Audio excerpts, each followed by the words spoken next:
Hello, அஸ்ஸலாமு அலைக்கும். நான் கத்தார்லேருந்து கோதர் பேசுகிறேன், திருநெல்வேலி மாவட்டம், செங்கோட்டை. இங்கே நாங்கள் ஹவுஸ் டிரைவராக இருக்கேன். இங்கே வீட்டில் வந்து ஹவுஸ்மேட் இருக்காங்க, வீட்டு வேலைக்காரங்க பொம்பளைங்க இருக்காங்க. அவங்களுடைய ஹஸ்பண்ட் வந்து இறந்து போயிட்டாங்க. நேற்றைக்கு இறந்து போயிட்டாங்க, வெள்ளிக்கிழமை 10ஆம் தேதி. அவங்க இங்கே இருக்காங்க. இவங்களுடைய நிலை எப்படி? இவங்க இப்போ இத்தா இருக்கணுமா, இல்லை ஊருக்கு போய் இத்தா இருந்தே ஆகணுமா, இல்லை இங்கே இருந்து இப்படி அவங்க கண்டினியூ பண்ணணுமா? இங்கே வந்து இப்போ 2 வருஷம் ஆச்சு, 2 வருஷமும் இங்கே இருக்காங்க. அது எப்படின்னு தெரியலை, அது கொஞ்சம் விளக்கம் சொல்லுங்கள். அஸ்ஸலாமு அலைக்கும். கத்தாரில் இருந்து நெல்லை காதர் என்பவர் கேட்குறார். என்ன கேட்குறாருன்னா, வெளிநாட்டில் பெண்கள் வேலைக்கு போகிறாங்கல்ல, வெளிநாட்டில் வந்து வீட்டு வேலைக்கு என்ன செய்கிறாங்க, பெண்கள் போகிறாங்க. கணவர் இங்கே இருப்பார். இவங்க சம்பாதிக்கிறதுக்கு மனைவி அனுப்புகிறாங்க. அது ஒரு நல்ல பழக்கமே இல்லை. அது விருக்கத்தக்க ஒரு கெட்ட ஒரு பழக்கம். எந்த ஒரு செக்யூரிட்டியும் இல்லாமல் அனுப்பி வைப்பது, வந்து காசுக்காக அனுப்புறது தப்பு. அது கேள்வி இல்லை. அவர் என்ன கேட்குறாருன்னா, அந்த வெளிநாட்டில் மனைவி இருக்கும் பொழுது இந்தியாவில் இருந்த கணவர் இறந்துட்டார். அவங்க அங்கே வேலையில் இருக்கிறாங்க. இந்தியாவில் கணவர் இறந்துட்டார். இப்போ தான் இறந்துட்டாராம். இப்போ இறந்த உடனே அவங்களுக்கு வர இயலுமா? வர இயலாது. கொரோனா நேரத்தில் வர இயலுமா? வர இயலாது. மற்ற நேரத்தில் கூட வர்றதற்குன்னா அவங்கள்ட்ட வசதி வாய்ப்பை பொறுத்து தானே. திடீர்னு டவுன் பஸ்ஸில் ஏறி வர்ற விஷயம் கிடையாது. அதுக்கு ஒரு பெரிய பட்ஜெட்டை ஒதுக்கித்தான் வர வேண்டும். அது மாதிரியான முடியாத நேரத்தில் என்ன செய்கிறாங்கன்னா, அவங்க அங்கே இருக்கிறாங்க, இவங்க இங்கே இருக்கிறாங்க. இவங்களுக்கு எப்படி இத்தா எங்கே வந்து கடைப்பிடிப்பாங்க அப்படிங்கிறது தான் அவருடைய கேள்வி. இங்கே இந்தியாவில் கணவர் இறந்துட்டார், மனைவி வெளிநாட்டில் இருக்கிறாங்க. அல்லது உள்ட்டா கூட வச்சுக்கிறோங்க, மனைவி இந்தியாவில் இருக்கிறாங்க, கணவர் வெளிநாட்டில் போய் இறந்துட்டார்.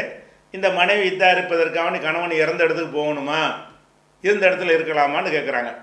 இது இந்த கேள்விக்கெல்லாம் அடிப்படை என்னன்னு கேட்டால், இத்தா என்பதனுடைய அர்த்தம் விளங்காது தான் காரணம். இத்தாண்டா என்ன நினச்சிட்டு இருக்கிறாங்க, ஒரு தனி அறையில் அடைச்சி வச்சு காற்று போகாமல் வெளிச்சம் போகாமல் வச்சு வெளியே வரக்கூடாது, குழந்தைகளை கூட பார்க்கக்கூடாது, ஆம்பளை பிள்ளைகளை பார்க்கக்கூடாது, முஸ்லீம் அல்லாதவங்கள பார்த்துடக்கூடாது, கர்ப்பிணி பெண்ணை பார்க்கக்கூடாதுன்னா வயிற்றில் ஆம்பளை பிள்ளை தான் என்ன செய்கிறது என்றெல்லாம் கடுமையான விதிமுறைகளை போட்டு அவங்கள ஏறக்குறை சிறை மாதிரி, சிறையில் கூட காற்று வெளிச்சம்லாம் கிடைக்கும், அவங்களுக்கு அதுவும் கிடைக்காது. இந்த மாதிரி செய்வதை இத்தான் நினைத்து கொண்டு நீ கேட்குறீங்க. இத்தாண்ட ஒன்றுமே கிடையாது. எங்கே இருந்தாலும் இத்தாண்ட அர்த்தம் என்னன்னு கேட்டால், கணவன் இறந்த உடனே அடுத்த நாள் கல்யாணம் பண்ணக்கூடாது. 4 மாதம் 10 நாள் வெயிட் பண்ணி கல்யாணம் பண்ண, இவ்வளோதான் கணக்கு. இதான் இத்தாண்டா என்னென்னா, அத்தாண்டா எண்ணினான். இத்தாண்டா நாட்களை எண்ணுதல்னு அர்த்தம். எந்த நாட்கள் என்றது, 1 நாள் ஆச்சு, 2 நாள் ஆச்சு, 3 நாள் ஆச்சு, 4 மாதம் ஆச்சு, 10 நாள் ஆச்சுன்னு எண்ணிட்டு கல்யாணம் பண்ணுறது. நாட்களை எண்ணுதல்ன்றதுக்கு நேரடி அர்த்தம். அப்போ மார்க்கத்தில் அதுக்கு என்ன அர்த்தம்னு கேட்டால், கணவன் இறந்த பிறகு கர்ப்பிணியாக இருந்தாங்கன்னா பிரசவிக்கிற வரைக்கும், கணவன் இறந்து போகும்போது 9 மாதம் கர்ப்பிணியாக இருக்கிறாங்கன்னு வைங்க, 1 மாதத்தில் புள்ள பெற்றுருவாங்க. அது முடிஞ்சிச்சு, அவ்வளோதான்.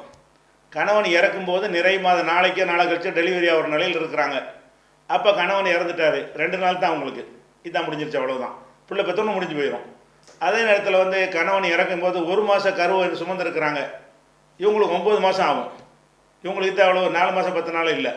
அந்த குழந்தையை பெற்றெடுக்கிற வரைக்கும் இதாங்கிறது நீளும். இந்த 4 மாதம் 10 நாளுங்கிறது வயிற்றில் வந்து கரு இல்லாதவங்களுக்கு. வயிற்றில் கரு இல்லாமல் இருந்தாங்கன்னு சொன்னால் 4 மாதம் 10 நாள் வரைக்கும் அந்த கணவனுடைய அந்த ரேகைகள் பதிந்திருக்கும். அது வந்து பெரிய பாதிப்பை ஏற்படுத்தும். இன்னொருத்தனை திருமணம் பண்ணும் பொழுது பலவிதமான குழப்பங்கள் ஏற்படும். விஞ்ஞானிகள் ஆய்வு செஞ்சு அதை சொல்லிட்டாங்க. இஸ்ரேல் நாட்டு விஞ்ஞானிகள் வந்து அது ஒரு பெரிய ஆய்வாக சொல்லியிருக்கிறாங்க. திருக்குறான் தமிழகத்தில் அதை பற்றி என்ன செஞ்சிருக்கோம், இதாங்கிற தலைப்பில் அந்த விஞ்ஞான கருத்தை எல்லாம் எழுதியிருக்கிறோம், குறிப்பில், விளக்க குறிப்பில். இப்போ அந்த இதாங்கிறது 4 மாதம் 10 நாளில் இவங்க வேறு கல்யாணம் பண்ண மாட்டாங்கல்ல, நாளைக்கு கல்யாணம் பண்ண போகிறாங்களா, இல்லை 1 மாதத்தில் பண்ண மாட்டாங்கல்ல, 4 மாதம் 10 நாள் வரைக்கும் பண்ண மாட்டாங்கல்ல, அதான் இதான் முடிஞ்சுட்டு இதான் இருந்துட்டாங்க. இதாண்ட என்ன, கல்யாணம் பண்ணாமல் ஒரு பெண்ணு இருந்தால் இதான் இருக்கிறான்னு அர்த்தம். கணவன் இறந்த பிறகு 1 மாதத்தில் கல்யாணம் பண்ணாமல் இருந்து 30 நாளில் கல்யாணம் பண்ணிவிட்டான்னு சொன்னால் அவர் 30 நாள் தான் இதாக இருந்திருக்கான்னு அர்த்தம். வழங்குதா? அப்போ இந்த 4 மாதம் 10 நாள் வரைக்கும் கல்யாணமும் பண்ணக்கூடாது, கல்யாண பேச்சு பண்ணக்கூடாது. அதை கல்யாணத்தை தூண்டக்கூடிய அலங்காரங்களை மற்ற நாளில் விதவைக்கு காலமெல்லாம் மூடியாக வைத்திருக்கிறாங்களே, அப்படி இஸ்லாத்தில் கிடையாது. அந்த அந்த பீரியடில் மட்டும் அது ஆடையெல்லாம் போட்டு அலங்காரம்லாம் பண்ணிகிட்டு இருந்தாங்கன்னு சொன்னால் அது ஒரு கல்யாணம் பண்ணணுங்கிற ஒரு ஆசையை தூண்டும். அது தடுக்கப்பட்ட ஒரு காலகட்டம். அப்படிங்கிறதுனால அந்த அலங்காரங்களை தவிர்க்க சொல்லியிருக்கு. நகை நட்டுகள் போடுறது, அழகு சாதனம் பண்ணுறது, அது மாதிரி அலங்காரங்களை தவிர்க்க வேண்டும். அப்புறமேலே திருமணம் பண்ணாமல் இருக்க வேண்டும். இதுதான் இதுதான். இதுக்கு எங்கேருந்து பண்ணால் என்னண்டா, கணவன் இறந்துட்டார்ல, அங்கேயே இருக்கட்டும், 4 மாதம் 10 நாளைக்கு கல்யாணம் பண்ணாமல் இருக்கட்டும் முடிஞ்சு வச்சுக்கதை. அவங்க இந்தியாவெலாம் வந்தாலும் கல்யாணம் பண்ணுவாங்க, இப்போ நடக்க போகிறது இல்லைல்ல. அதனால் இத்தாவுக்குன்னு என்னமோ ரூமில் போட்டு அடைக்கிறது நினைத்து கொண்டு இந்த கேள்வி கேட்குறீங்க. இத்தாவுக்கு அந்த அர்த்தம் கிடையாது. கல்யாணம் பண்ணாமல் இருந்துட்டாலே அவங்க இதா இருந்துட்டாங்க, சரியா? அதனால் அது சில பேருக்கு கிழவிகளுக்கெலாம் இதா வேணுமான்னு கேட்பாங்க. கிழவி தான் காலமெல்லாம் இதை தானே இருக்க போகிறா, அப்புறம் என்ன உங்களுக்கு பிரச்சனை? கிழவி கல்யாணம் பண்ண போகிறா, இதனால் இதை கேட்குறாங்கன்னா இதான்னு இந்த அடைச்சி வைக்கிற அந்த மேட்டரை வச்சு கேட்குறாங்க. இதான்னு சொன்னால் ரூமில் அடைச்சி வச்சு இருட்டில் போட்டு காற்று போய் இந்த வேலையும் பார்க்காம அப்படியே அவங்கள வேறு மாதிரி ஆக்கிடுறது. மன ரீதியாக அவங்கள இழந்து கஷ்டப்பட்டுட்டு இருக்காங்க. காலகாலன்னு மக்களோட பேசிக்கிட்டு பக்கம் வீட்டுக்கு போகிறது அதெல்லாம் கூட தடை செய்கிறாங்க. அதுக்கெல்லாம் இந்த தடையும் செய்ய முடியாது. மார்க்கத்தில் தடை கிடையாது. எல்லா பெண்களுக்கும் உள்ள சட்டம் தான் இத்தாவில் உள்ள பெண்களுக்கும் இந்த விஷயங்களில் வெளியே போகிறது வர்றதுலாம் அதே தான். அதே மாதிரி ஆடைகள் அணிந்திருந்தார்களே ஆனால் அவங்க வெளியே போகிறதுக்குலாம் எந்த ஒரு தடையும் கிடையாது. என்ன தடை? அலங்காரித்து கொண்டு நீங்கள் போகக்கூடாது, திருமணம் பண்ணக்கூடாது. இவ்வளவு தான் அதில் உள்ள ஒரு விஷயம். அதனால இந்த இத்தாங்கிறது அர்த்தத்தை கரெக்டாக வழங்கிட்டால் அவங்களுக்கு எப்போவுமே இந்த கேள்வி வராது. யார் எங்கே இருந்தால் நமக்கு என்ன, அது 4 மாதம் 10 நாள் கல்யாணம் பண்ணாமல் தெரியுமா, இருக்கிற சூழ்நிலைக்கு தகுந்தவாறு இருந்துட்டு போன்னு சொல்லிட வேண்டியதான்.